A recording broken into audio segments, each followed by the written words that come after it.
Bienvenue à Mille et une Culture, une nouvelle saison qui commence avec des échéances électorales à Laval, notre ville qui va élire un nouveau maire. 4 candidats au départ, Michel Trottier, chef du parti Laval, Sophie Trottier, une autre Trottier, j'imagine que vous n'êtes pas apparentés. C'est toujours pratique de prendre un nom célèbre. Voilà. Et nous avons aussi Stéphane Boyer qui remplace le maire Marc Demers et Michel Poisson. Avec nous aujourd'hui en studio, Monsieur Trottier, bonjour. Bonjour, merci de l'invitation. Ben, ça fait super plaisir. Vous savez, comme j'adore la politique, surtout la politique municipale, nous avons eu l'occasion de nous rencontrer. Vous avez été candidat aux dernières élections et vous êtes là encore. Parlez-nous un peu de vous pour peut-être ceux qui ne vous connaissent pas, même si vous êtes à Laval depuis 30 ans. Vous avez été conseiller municipal de Fabreville depuis 2013. Oui. Et qui est Michel Trottier, puis pourquoi les Lavallois devraient vous élire? Bien, moi, écoutez, un petit peu mon parcours, moi, j'étais enseignant en éducation physique à l'époque et il n'y avait pas beaucoup de postes permanents, donc on m'avait offert une année. Monsieur Trottier, voulez-vous aller enseigner en classe d'accueil? Un gars de défi, un gars qui n'a pas peur de relever les nombreux défis. Donc là, une classe d'accueil, je dis, ben oui. Mais évidemment, je ne savais pas trop c'était quoi une classe d'accueil. Donc, je suis allé en classe d'accueil et j'ai été émerveillé par la richesse qu'il y avait dans une classe d'accueil, donc où j'accueillais 18 petits immigrants et immigrantes pour les accompagner pendant une année scolaire. Et là, je suis retourné faire mes études au préscolaire élémentaire. J'ai fait un certificat d'enseignement des langues secondes. Et de fil en aiguille, bien, je suis toujours resté dans le domaine de l'éducation pendant 32 ans. Et après ça, je suis devenu directeur d'école à Montréal, dans différentes écoles. Mais les endroits où j'ai eu, je l'avoue, le plus de plaisir à m'investir, c'était dans les écoles où il y avait une diversité culturelle, une richesse. Ma dernière école était dans Côte-des-Neiges et 700 élèves de différentes nationalités. Pour moi, ça a été très, très, très, très, très riche. Là. Voilà. Donc, vous êtes à la bonne place. Laval aussi, une ville très diversifiée. Oui. On parle d'un Lavallois sur 3 qui serait né de parents immigrants. Donc, la diversité, elle est bien présente. Et vous avez été élu à Laval, vous êtes chef de parti et vous êtes à la conquête du pouvoir actuellement. Et qu'est-ce qui ferait de vous le meilleur maire? D'abord, pensez-vous que c'est la bonne année pour vous? Ah, ben, moi, je pense, ça fait 8 ans que je suis là. Je suis un gars je suis un battant. Je suis un gars de défi. En 2013, moi, j'ai été élu indépendant. Donc, j'ai fait ma campagne tout seul dans mon quartier. J'étais une personne qui était impliquée dans l'association des résidents de mon quartier. Donc, pendant 5 ans, j'ai été président de l'association. Donc, je suis quelqu'un qui s'est toujours intéressé à ma communauté. Puis comment pourquoi améliorer les choses, pour moi, a toujours été un enjeu sur lequel je voulais travailler. Et là, actuellement, ça fait 8 ans que je suis là. Donc, oui, en 2017, je me suis présenté comme maire. J'ai fini 2e. Mais en 2019, il y a eu une partielle dans Marc-Aurèle-Fortin. Et pour moi, il y a eu un premier message de passer aux Lavallois, de parler Lavallois à ce moment-là, parce que c'était un district qui appartenait au maire. Le maire demeure dans le district. On avait mis Bruni-Surin contre moi. Mais malgré tout ça, on a fait une superbe campagne et on a remporté le district. Donc, pour moi, il y avait un premier message en 2019 qu'il y a un vent de changement qui s'en vient et que les citoyens demandent ça. Puis maintenant, bien, moi, je présente une équipe vraiment diversifiée, paritaire. Ça, je suis très fier de le dire. 11 femmes, 11 hommes. Des jeunes, 3 jeunes en bas de 25 ans. Donc, c'est rare en politique municipale d'attirer de la jeunesse. Et c'est une équipe avec des compétences extraordinaires, diversifiées. Moi, je tiens à offrir aux Lavallois une équipe où les gens vont avoir des compétences différentes et vont pouvoir intervenir et agir avec connaissance sur les différents dossiers.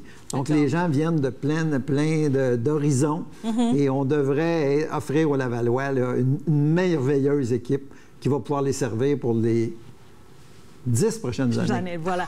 Donc, une belle diversité des candidats afrodescendants, des candidats d'autres origines. Oui. Une équipe, vous avez dit, compétente aussi. C'est toutes les forces de votre équipe, mais maintenant, y a-t-il des défis auxquels vous vous attendez, mettons, avec cette équipe-là? Un défi avec l'équipe? Moi, je vous dirais, ce qui est intéressant, c'est que là, actuellement, M. de La Rochelle et moi, nous sommes là depuis... M. de La Rochelle depuis 4 ans, moi depuis pratiquement 8 ans, sauf les 2 années où j'ai pas été là, quand même. Mais j'étais là pareil. Et on accompagne cette équipe-là. Ce qui est intéressant aussi, c'est ce qui est derrière les conseillers municipaux. Nous, on a un cabinet où on a 6 à 7 personnes qui travaillent pour nous depuis 4 ans. Et ces gens-là ont développé une expertise et des compétences pour accompagner des candidats et les gens qui seront élus, et on va les encadrer. Et ça, c'est important, là, être capable d'être encadré en politique municipale. On ne se lance pas en politique municipale sans aucune expérience. Certains le font, mais c'est assez suicidaire pour une ville de tenter d'élire quelqu'un qui n'aurait aucune compétence pour diriger la 3e plus grande ville du Québec. Là. Voilà. Donc, il faut s'offrir des gens qui sont capables de le faire. OK. Donc, vous avez les compétences, vous et votre équipe, mais je reviens toujours à la question, pourquoi pourquoi le Parti Laval? Il y a quand même 4 partis au départ. Il y a 2 autres oppositions. Pourquoi pas le parti de M. Poisson? Pourquoi pas Action Laval de Sophie Cloutier? En fait, nous, notre parti, ça fait 1 an et demi qu'on a débuté le recrutement de nos candidats. Donc, un peu avant la pandémie, moi, je voulais que les candidats soient nommés pour que les gens s'approprient leur district, une bonne connaissance des enjeux locaux sur lesquels on devrait travailler. Donc, nous, en tant que parti d'opposition officiel, on a eu beaucoup d'appels de gens. Donc, les candidats qui nous représentent, qui vont se présenter pour Parti Laval et les candidates, sont des gens issus de leur quartier, qui connaissent leur quartier. Donc, moi, ce que je dis aux citoyens de Laval et aux citoyennes, les gens de Parti Laval, c'est des gens qui vous connaissent, qui vivent à côté de vous, qui vivent les mêmes problématiques que vous et qui sont capables de les comprendre et de les adresser à une administration municipale. Et ça, c'est ce que je m'engage à faire. Donc, c'est pour ça que moi, je dis Parti Laval, actuellement, ça fait 8 ans que l'administration de Mers-Boyer est là. Puis on voit, on sort de chez nous, là, puis il n'y a pas grand changement qu'on peut constater. Les citoyens nous le disent en porte-à-porte. Donc, moi, cette équipe-là que je veux offrir aux Lavalloises et aux Lavallois, bien, elle sera à leur écoute et surtout très près d'eux. Oui. Vous répétez souvent le seul parti d'opposition, l'opposition officielle. Vous l'avez été juste après les élections, mais on sait que Action Laval a peut-être une plus grande représentation au niveau de la mairie. Est-ce que vous gardez toujours votre statut d'abord d'opposition officielle? Ensuite, quel bilan vous tirez de cette législature-là qui vient de finir? Mais en fait, l'opposition officielle, il ne faut jamais oublier, elle est définie en fonction de l'élection de 2017. 2017, voilà. Donc, l'opposition officielle, en 2017, c'est Parti Laval, l'équipe Michel Trottier. Et c'est demeuré et ça va le demeurer jusqu'au 7 novembre où on va devenir le parti au pouvoir. Mais, voilà. J'aime l'assurance. Et voilà. Mais que des gens aient quitté actuellement, les autres partis, ce ne sont que c'est tous des gens issus du mouvement lavallois qui se sont chicanés puis qui se sont partis chacun un parti politique. Donc moi, là, Parti Laval, c'est le seul qui n'a pas été dans cette chicane-là de famille. Puis nous, ben, on a fait notre bonhomme de chemin et on est capable, et le bilan que je fais, Parti Laval a été une opposition officielle intelligente, structurée, où on a déposé des éléments qui ont rallié les gens au conseil municipal, où on a apporté des améliorations. Puis, c'est comme ça qu'on veut travailler. Puis moi, un élément que je vais faire quand je serai au pouvoir, c'est de travailler avec tous les élus qui sont là. Il y a une aberration. Michel Trottier a été 6 ans comme conseiller municipal et n'a jamais siégé sur un comité, malgré ses expertises. Donc, moi, la partisanerie, un coup qu'on est élu, faut travailler ensemble pour nos citoyens des 21 ensemble. Puis ça, je m'engage à le faire, puis c'est dans mon programme électoral. D'accord. Parlons de votre programme. Oui. Puis, arrimons votre programme, mettons, au bilan de la ville. La ville va bien quand même, de très bonnes notations. L'état des finances va bien. Il y a une projection urbaine de Laval, donc de plus en plus de projets qui sortent de terre. On ne peut pas dire que ça a été pire comme administration, ou vous pensez qu'il y a matière à amélioration? Bien, écoutez, moi, dans mon programme, là, on va injecter 225 millions dans le plan triennal d'immobilisation pour des infrastructures locales. Un citoyen de Laval aujourd'hui ne peut pas dire « je vais aller inscrire mon enfant à la piscine pour avoir un cours ». Laval est la ville avec le moins de piscines intérieures au Québec par habitant actuellement. Ça fait 30 ans qu'il n'y a pas une piscine à Laval intérieure. Donc, nos infrastructures de proximité, il n'y a pas un Lavallois qui peut dire aujourd'hui ça l'a changé avec le 8 ans de Marc Demers. Donc, le bilan au niveau des investissements dans les quartiers, il est catastrophique actuellement. Et les gens nous l'expriment. Eux, ils disent les taxes ont augmenté, mais moi, je ne vois pas vraiment que j'ai beaucoup plus de services. Donc, on va investir 225 millions dans les infrastructures. Et là, on parle de gymnase. Le centre du Sablon, on en a juste un à Laval. Puis, on devrait en avoir plusieurs. Donc, on va investir là-dessus. Il y a aussi l'environnement, qui est très important actuellement pour les citoyens. Et nous, dans notre programme, on s'engage à augmenter à 17 la protection des aires protégées. Donc, actuellement, ce n'est qu'à 14 puis on veut investir là-dedans. Et on va mettre 10 du surplus annuel de notre budget à la fin de l'année. Donc, habituellement, c'est 4 à 5 millions par année qu'on pourrait investir là. Et on va doubler le montant des investissements à 6 millions. Donc, grosso modo, il y aura à peu près 10 millions par année d'investissement pour l'acquisition puis la protection de nos aires protégées, de nos milieux humides et évidemment pour planter des arbres. C'est un souhait des... Et l'autre élément qui est tellement important pour les citoyens, c'est la sécurité à Laval. D'accord. La sécurité, elle est demandée dans les rues, la vitesse. Nous, on s'est battu pour qu'il y ait des dos d'âne. M. Larochelle était au conseil municipal. Il y avait 3 dos d'âne quand on a commencé à pousser sur le dossier il y a 4 ans. Puis maintenant, bien, il va en avoir 700 au cours des prochaines années. Puis nous, on va augmenter ça. Les gens veulent une ville sécuritaire. Puis moi, je m'engage comme chef à leur offrir. D'accord. On va prendre une petite pause, Monsieur Trottier, puis on va reprendre sur vos engagements. Puis, bien entendu, on va parler de diversité dans la deuxième partie de notre émission. En attendant, on vous laisse avec notre chroniqueuse culture, tendance et mode, Myriam Matondo. Myriam, on dit quoi? Bienvenue dans cette nouvelle saison de 1001 cultures. En ce début de saison, je vous propose des activités pour rester actifs et profiter de l'automne à l'extérieur et bien d'autres choses, sans oublier les tendances de la mode de cette saison. Parlant de saison, l'automne, c'est aussi celle des pommes. Et dans les fermes lavalloises, vous pouvez faire plus que simplement l'autocueillette. Certaines fermes vous proposent des activités d'interprétation botanique ludique ou bioécologique, ou encore des circuits de labyrinthe géants qui réjouiront petits et grands. Des produits bio donc à découvrir. Faites le tour dans nos fermes urbaines. C'est le cas de la ferme Kiosque Forget, ici à Laval, ainsi que plein d'autres fermes aussi aux alentours de notre belle ville. Vadoncjouer.ca, une plateforme pour découvrir tout le sport organisé dans votre région, des clubs de sport et de plein air. Il y en a partout pour tous les goûts et encore plus important, tout près de chez vous. Les activités sportives organisées développent les aptitudes physiques, sociales et sont de merveilleux outils pour prendre soin de la santé mentale, tant chez les grands que les petits, dans le plus grand respect des meilleures pratiques. C'est ce que nous disent les organisateurs de cette plateforme. Vous pouvez y aller comme participant bénévole, officiel ou entraîneur.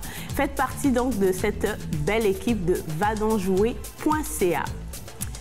Dans la même idée, que vous soyez futurs ou nouveaux parents, l'organisme Mieux-être à Laval vous donne l'occasion de socialiser, sortir de la maison ou encore se remettre tranquillement en forme en adhérant à un groupe de marche. Les activités se déroulent au Centre de la Nature tous les mardis de 10h à 11h jusqu'au 14 décembre. Pour vous inscrire, contactez l'organisme Mieux-être à Laval en remplissant le formulaire disponible sur la page Facebook de l'organisme. Connaissez-vous le défi 75S? 75S pour 75 Sentiers du Québec, une initiative de Rando Québec qui a pour objectif de promouvoir le développement et la pérennisation de la pratique de randonnée pédestre et de la raquette. Si vous êtes un amateur ou que vous voulez l'essayer, les informations sont sur 75s.ca où vous allez pouvoir vous inscrire, créer un espace personnel qui vous permettra de poster des photos des sentiers que vous avez parcourus et puis vous pouvez aussi gagner des récompenses. Pas de stress, il n'y a pas de temps limite pour compléter les 75 sentiers de la liste. Vous pouvez donc y aller à votre rythme, une autre belle façon de découvrir et de parcourir le Québec. En mode cette fois-ci, cet automne, ce sont le cuir, les imprimés en losange, les couleurs pop, la brillance des paillettes ou encore l'incontournable jeans qui ont la cote. En termes d'accessoires, les bottes cavalières, les boucles d'oreilles funky ou encore les sacs incurvés en forme de banane compléteront avec délicatesse vos tenues. Et avec la couleur vert matcha, oui, vous avez bien entendu, en manucure, vos ongles seront au top de la tendance. Du 6 au 17 octobre en salle et jusqu'au 31 octobre en ligne, c'est la 50e édition du Festival du Nouveau Cinéma. Un festival qui accorde une place importante aux nouvelles technologies et, comme ils le disent, a un intérêt marqué pour les différents supports de diffusion et les recherches en termes de création. Le festival explore donc chaque année pour mieux les faire découvrir les nouveaux outils technologiques qui font avancer le cinéma. C'est ainsi que le décrivent les organisateurs de ce festival. 50 ans, le film d'ouverture est un court-métrage de Luc Bourdon, réalisé à partir des archives du festival. Il revient sur les 5 dernières décennies de cet événement culturel. Les informations et la programmation sont sur nouveaucinéma.ca. Voilà, on reprend avec M. Michel Trottier, chef du Parti Laval, candidat à la mairie de Laval, et qui trouve que cette année, c'est la bonne année pour le Parti Laval. La question que se pose sûrement beaucoup de Lavallois, est-ce que vous allez alléger les taxes quand vous serez au pouvoir? C'est la question. Oui. Parti Laval s'engage en 2022 de geler les taxes pour 0% d'augmentation. Et pour les 3 années subséquentes, ça sera 1,33 %. Donc, il faut comprendre qu'à la Ville de Laval, il y a quand même des conventions collectives, il y a quand même des frais. Et nous, on s'engage donc sur 4 ans que ça sera un maximum de 1 %, donc qui est bien en deçà de l'indice du prix à la consommation. Donc, oui, on va écouter nos citoyens. Puis moi, je m'engage à, avant de taxer des citoyens, de regarder dans ma propre cour comment moi je peux économiser. C'est normal. Un ménage, là, une famille, c'est ce qu'elle fait. Avant de dire, hey, je voudrais recevoir plus d'argent, est-ce que je peux regarder comment moi je pourrais être un peu plus économique puis être plus rationnel dans mes dépenses? Donc, nous, on va faire notre part, puis on va alléger la part des citoyens, puis on pense qu'avec ça, les citoyens vont être bien heureux. D'accord. Puis ça n'affecterait pas l'état des finances de la ville? Absolument pas. Parce que ça viendrait diminuer quand même les revenus de la ville. En fait, il faut comprendre, actuellement, la Ville de Laval fait toujours plus de 40 millions de surplus. D'accord. Donc, 1 % de taxes, là, c'est 4 à 5 millions. Donc, il n'y a pas d'impact et surtout que là, il y a eu des dépenses, à mon avis, inconsidérées, que nous, on peut économiser puis faire notre part. Donc, ça veut dire que nous, on va trouver comment récupérer certaines sommes afin que les citoyens ne soient pas surtaxés. OK. Quand vous dites dépenses inconsidérées, récupérer des sommes, on parle de quoi? Bien, souvent, moi, je parle juste du complexe aquatique. Je vais vous en parler, moi. Il y a des fondations qui ont été construites il y a 3 ans, qui ont coûté 10 millions et qui sont encore dans l'eau, dans la neige l'hiver. et les appels d'offres traînent et traînent et traînent, et il n'y a pas personne qui peut soumissionner parce que c'est trop cher. Donc, on est rendu à un complexe aquatique qui pourrait coûter 100 millions. Et moi, je me suis toujours opposé à ce complexe aquatique-là au bord de l'autoroute qui vient obliger les gens à aller à faire un cours de natation en voiture. On aurait voulu en avoir 2, 3 sur le territoire pour mieux desservir la population. Ça, c'est le genre d'engagement, des paroles en l'air ou de la poudre aux yeux de l'administration de Demers-Boyer là, qui ont fait qu'on s'en va dans le rêve, puis c'est démesuré comme dépense. Voilà. Parlons maintenant de diversité. Laval, oui, vous l'avez dit, est une ville qui a une diversité ethnoculturelle incroyable. Est-ce qu'elle est présente au niveau de la municipalité? Parce qu'étant d'ailleurs dans l'opposition, vous avez quand même un certain regard sur l'administration. Quel est l'état de la représentation de cette diversité-là? Puis pour vous, qu'est-ce que ça représente, puis qu'est-ce qu'elle va représenter sur un mandat, mettons, de votre parti? Donc, vous parlez à un gars qui a enseigné en classe d'accueil, hein? Donc, qui a toujours baigné dans la diversité. Puis, moi, je considère que la diversité, c'est une richesse. C'est plus on a de diversité, plus on est riche. Par contre, plus il faut se parler, il faut mettre des mécanismes pour bien se comprendre, se connaître. Actuellement, la ville de Laval, c'est assez catastrophique, la représentativité des minorités culturelles à la ville de Laval. Donc, moi, j'ai des chiffres de 2017, là. Sur 4200 employés, il y avait 216 communautés culturelles visibles, donc 5 Et communauté ethnique, c'était 112 personnes, 2,6 Donc, sur 4200 employés, on n'avait que 2,6 de gens issus de minorités ethniques. Pour moi, c'est catastrophique. Un, ça ne représente pas notre population qui a environ 28 à 30 de communautés culturelles. Donc, on devrait mettre en place des programmes d'accessibilité à l'emploi pour nos communautés culturelles.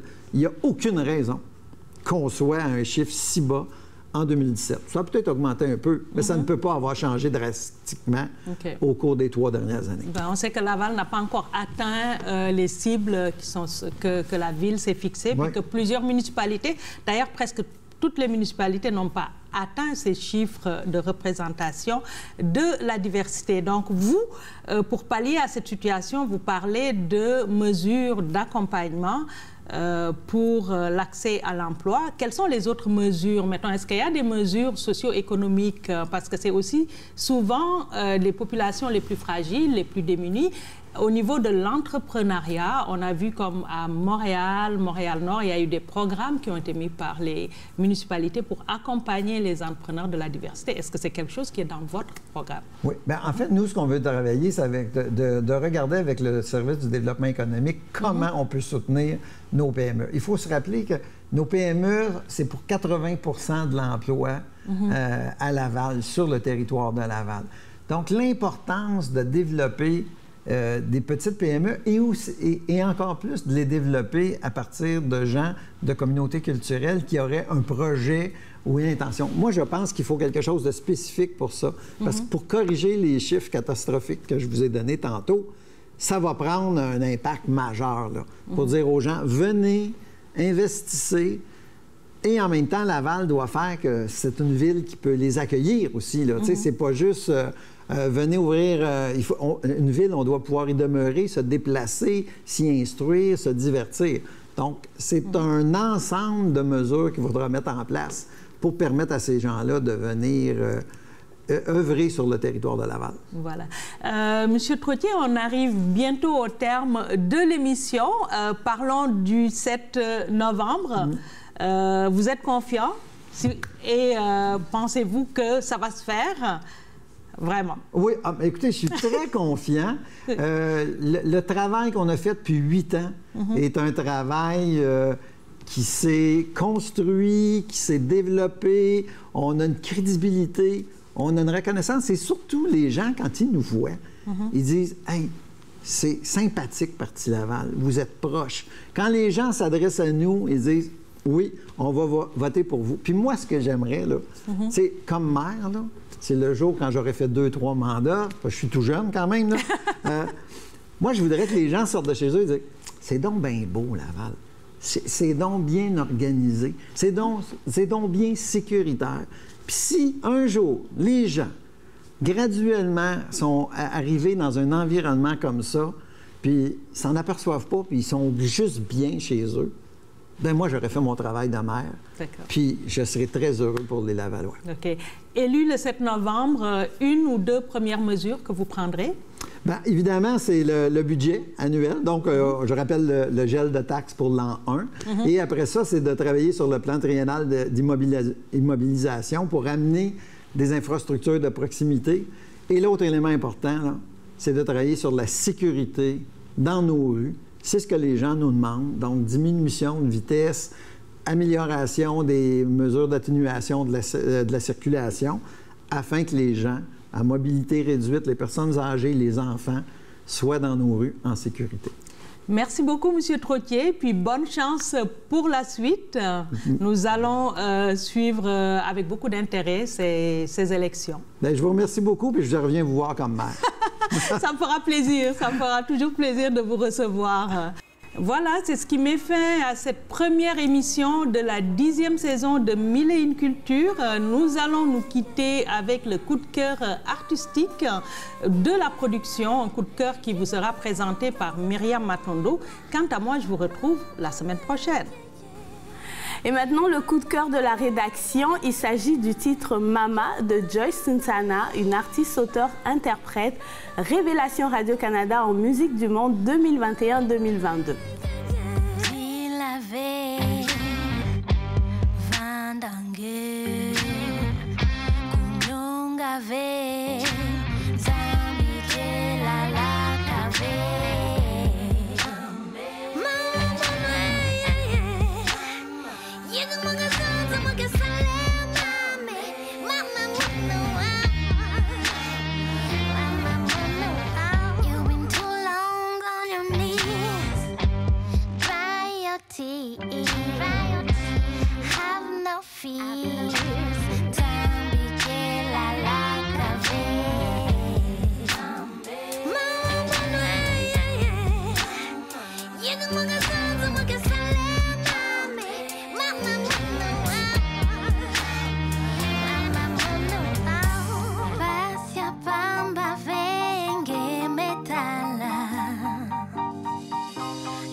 Chaque chose en son temps. Maman,